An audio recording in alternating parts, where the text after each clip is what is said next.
Our next play, ladies and gentlemen, is a courtroom drama. It takes place in 1951, Birmingham, Alabama. The play is called Verdict from Space.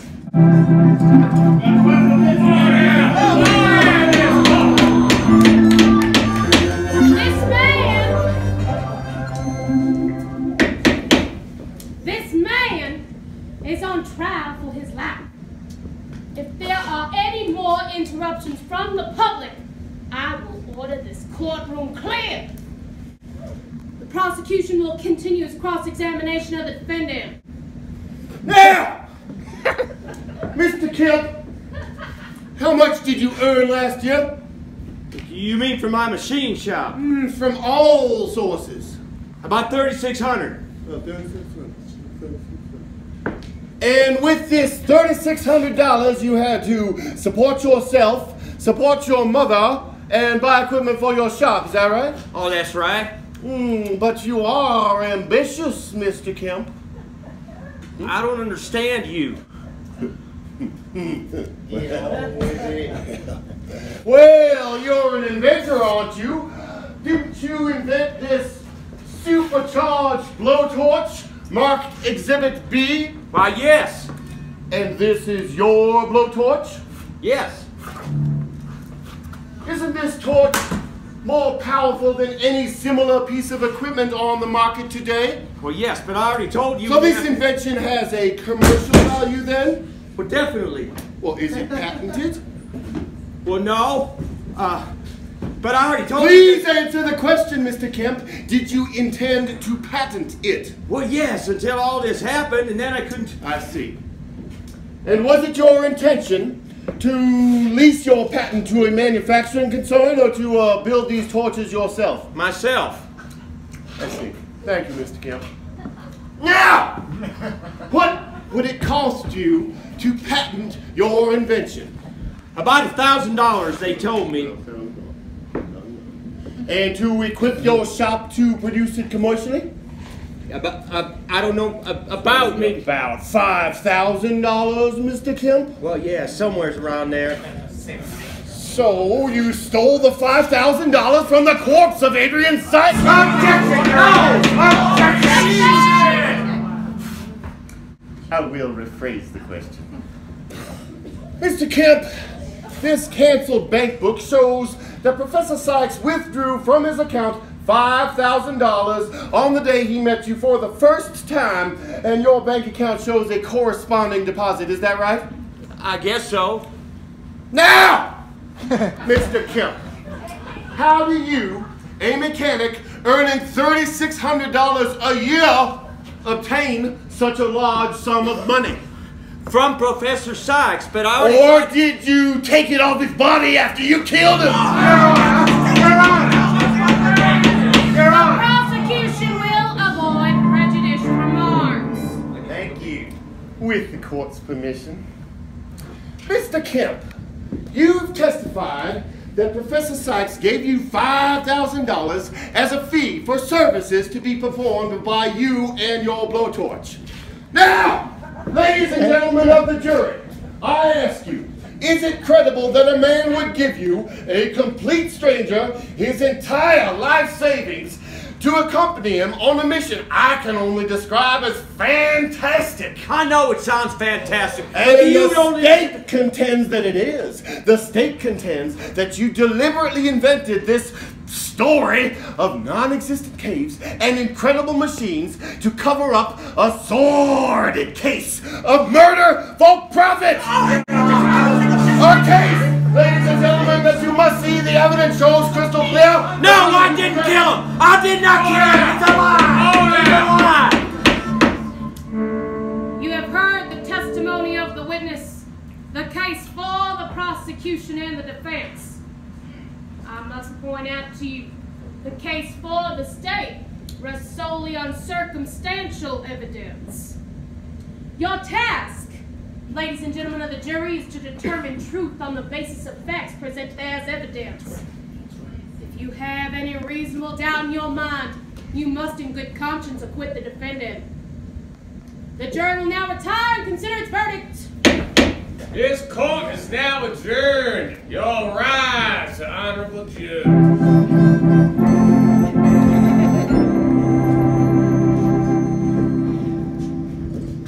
Maybe I shouldn't have let you take the stand. Maybe we should have gone with the temporary insanity defense. God, you don't believe me either. I did the best I could. But you don't believe me. We couldn't find the machines. I mean, it all sounds so fantastic. We couldn't find the cave. We couldn't find the machines. Well, it's true. Everything I told you is true. I told them everything I know. The police, the judge, the jury, and what's the use? I know what the verdict's going to be. Guilty. And I'm going to go back into that jail cell. I take it easy. Oh, you take it easy. You want some coffee? No. Nothing to do now, you know. I know. Funny thing about juries there, you never can tell. I had this case once, swore I lost it, and the jury came Will back. you shut up and leave me alone? No, you gotta hear it, man. The jury came back and they said not guilty. Let me alone. Could have knocked me over with a feather. Turns out the foreman had twins that morning. 63 years old, he had twins. Will you let me alone? Okay.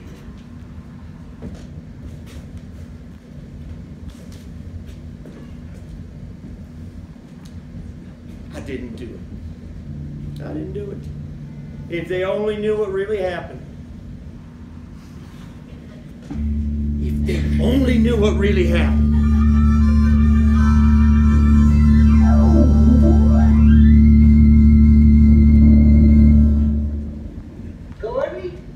Gordy, finish up your work and come into the house for dinner this instant. Well, okay, Mama. I'll be up in a minute. You said that an hour ago. Okay, Mama.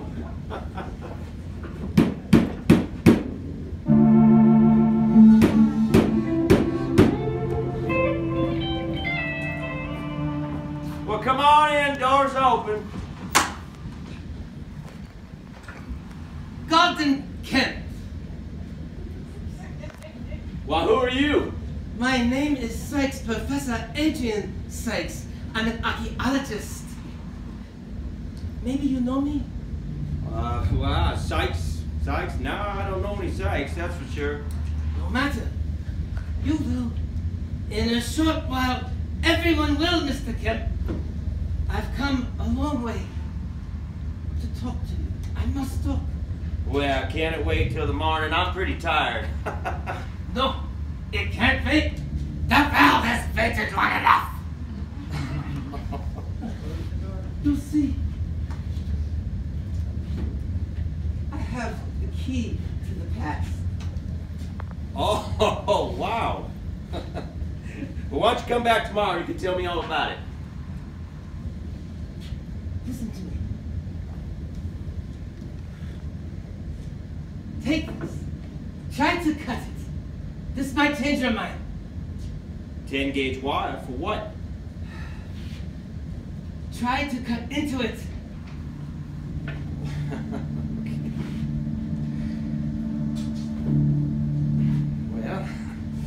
Well, you'll do much better if you use that supercharged power torch of yours. What do you know about my torch? I had it back from a colleague at the university. It's what brought me here. Now, just what do you want? I want your torch. I need it. Yeah, well, it's not for sale now. If you'll excuse me, my friend.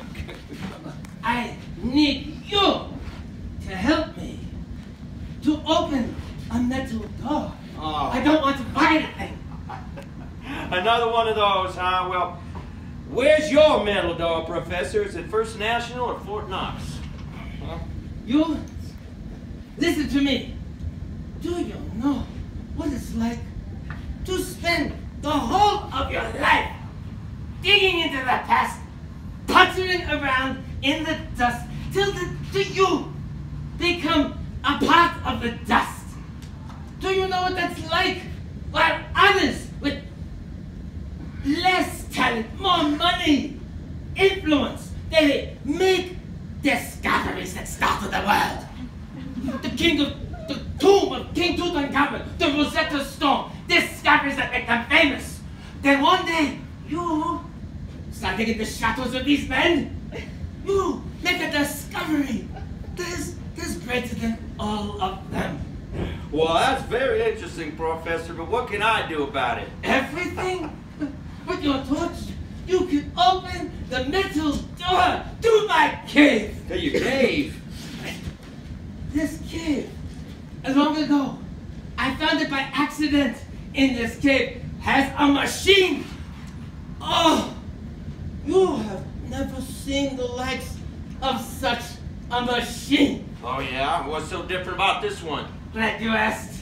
I will tell you what's so different about this. It has been recording on a wire every physical disturbance that has shook the face of humankind, nature, for 1,000,000 years. Oh, good Lord, what are you talking about?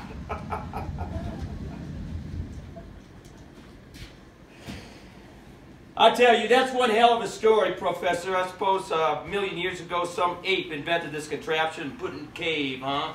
Well, you know, that's one hell of a smart monkey. Now, I gotta go to bed. I got a lot to do in the morning, okay? I put here $5,000. It is yours. It's all I've got. If you just open my metal door. $5,000. I could start buying machinery and start producing that torch myself. You could. Well, okay, Professor, you got yourself a deal. Now, when do we start? Tonight there's no time to lose. Tonight? Okay. Yes, I've been waiting my whole life for this moment. Okay? Okay, well, I'll be back in a minute. No. Where are you going? Well, I'm going to tell my mama. You must tell no one.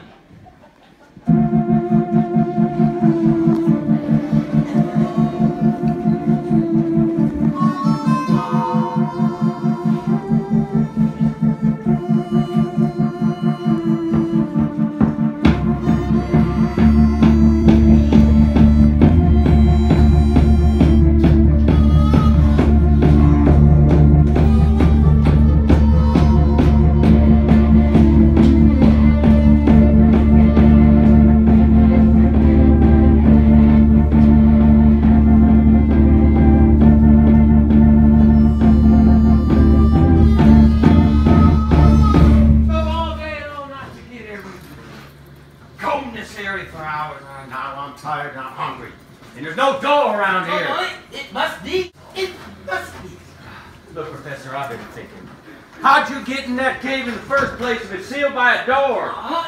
It was open the first time I was there.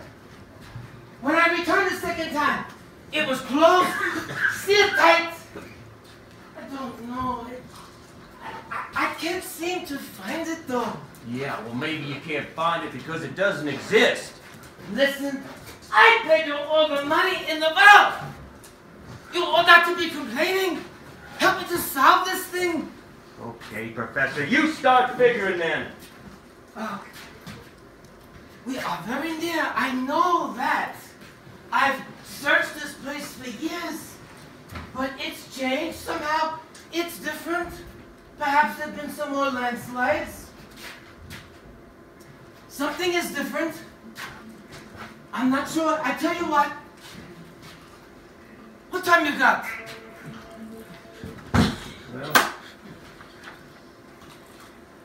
Well, I got 11:15. Or wait. My watch has stopped. I have 11:15 also, and it is stopped as well. But it is after midnight. Well, that's funny. Perhaps a magnetic field. Check your compass. Why, holy smoke! Professor, look at this. That's it. The machine is creating a magnetic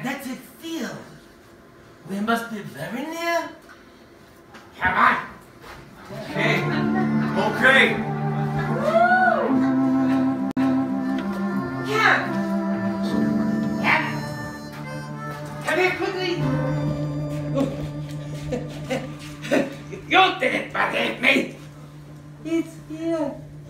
It's real. Why, it's real. Just like I said. Well, yeah, he's here and it's real. I'm going to start here, Professor. Fire this thing up here. Now, Professor, there must be a locking mechanism of some sort. I'll fire up this torch. Come on, baby. There we go. There we go.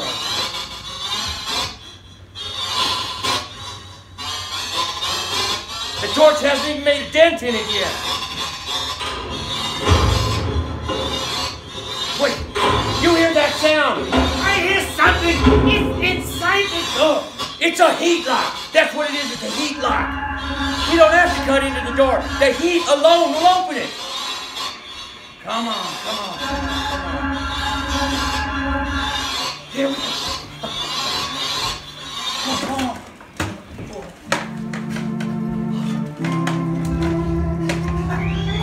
I can't put the torch out. Oh my God. I burned through the bottom of the bucket. Hold on. You're taking away from the moment of Thank God I have This could I be have the a fire. plans for it. No, I have the plans.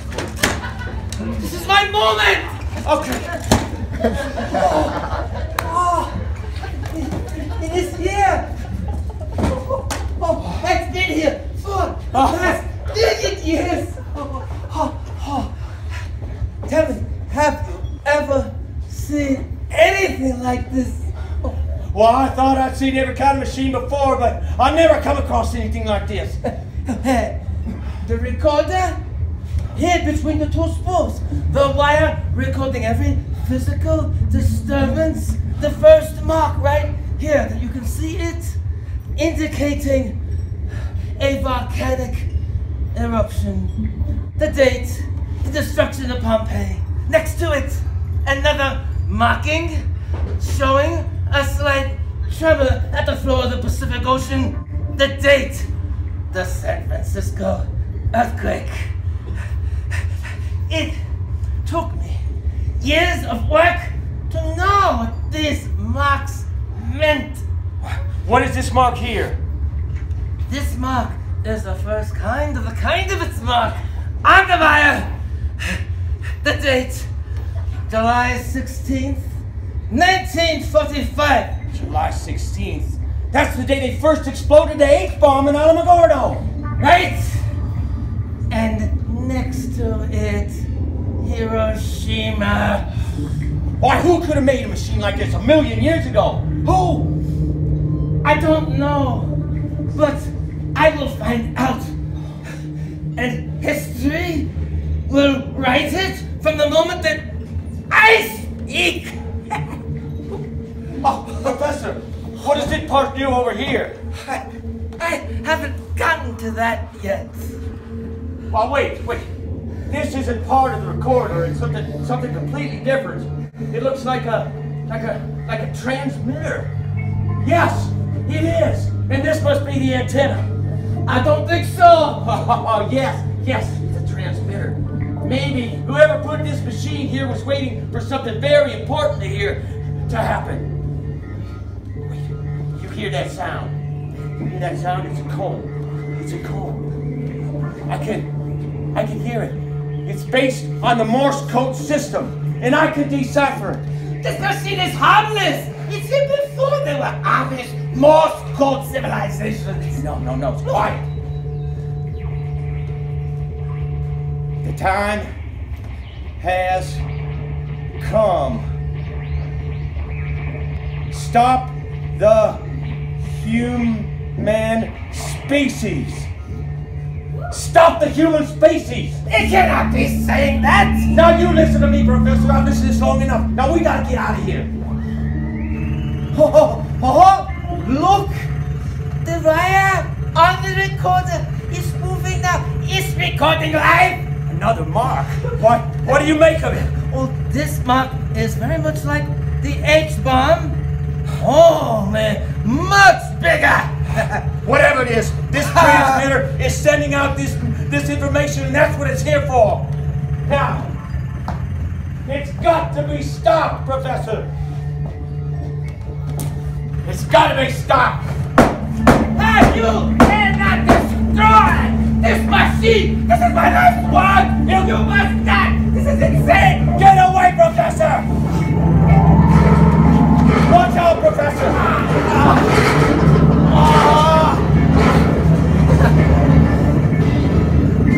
You ruined it!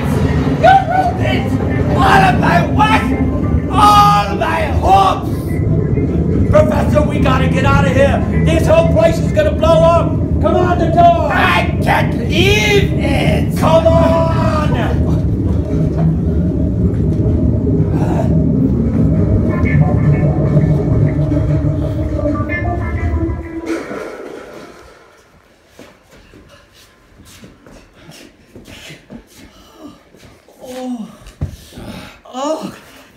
You're gone? Gone! All gone! Demolished! Completely! It is as if it had never been here! Now we gotta get you to a doctor, Professor. No! It's too late! Oh, you'll be okay, Doctor. Come on, we'll get you to a doctor. Listen, Cap, promise me, you must tell them everything that has happened. You must tell them that I discovered this. It was I. Ooh.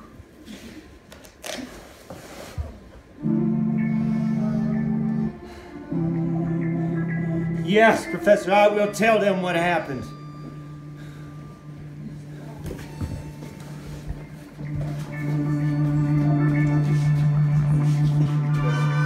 I will tell them what happened. I will tell them everything. Kip, the jury's coming back in. They've reached a verdict. This court is now in session. Everyone will rise. Great honorable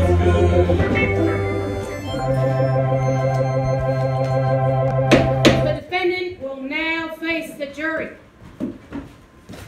Ladies and gentlemen of the jury, have you reached a verdict? We have, Your Honor. What is your verdict? We find the defendant, Gordon Kemp, guilty of murder in the first degree.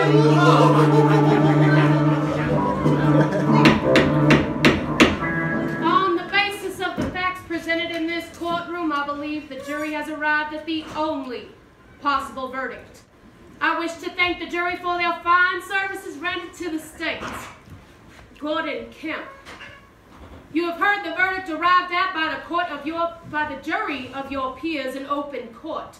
Do you have anything to say, an explanation or extenuation before sentence is passed upon you? I didn't kill Professor Sykes. I'm not guilty. I tried to tell you it again and again.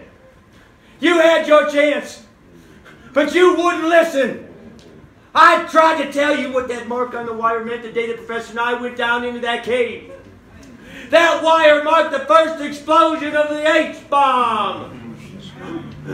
Somewhere out there in the universe, someone has been watching us for 1,000,000 years, waiting until we had the secret information, until we could power a superatomic type torch. Oh, shut up! The deadliest enemy that we have ever had to face is out there in space, waiting to destroy us now that we have the hydrogen bomb. Right now! This very moment! They're out there, and they are coming. I don't know when, but they are coming. Who, Mr. Camp? Who's coming? Well, I don't know. Someone from space. Someone who knows we can have the H-bomb to power our spaceship and fight war in outer space. Now, the verdict of this jury is that I am guilty of murder, but I am not guilty of anything that might happen to you, or your family, or your wife. Officer Sykes said was real and true. Look!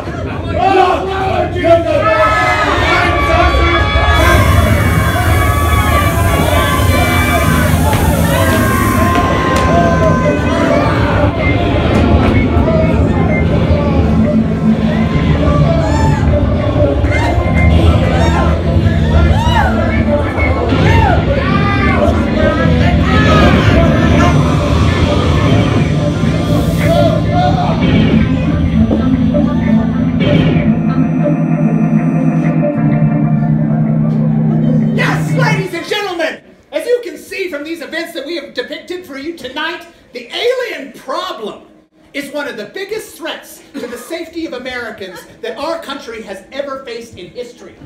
I want you to leave the theater today with an acute awareness of the dangers. And I want you to be suspicious of all newcomers, all new neighbors, all new friends of your teenage daughter. Yes, ladies and gentlemen, the threat is real. As real as the nose on your face. Wait, we're just the musicians. You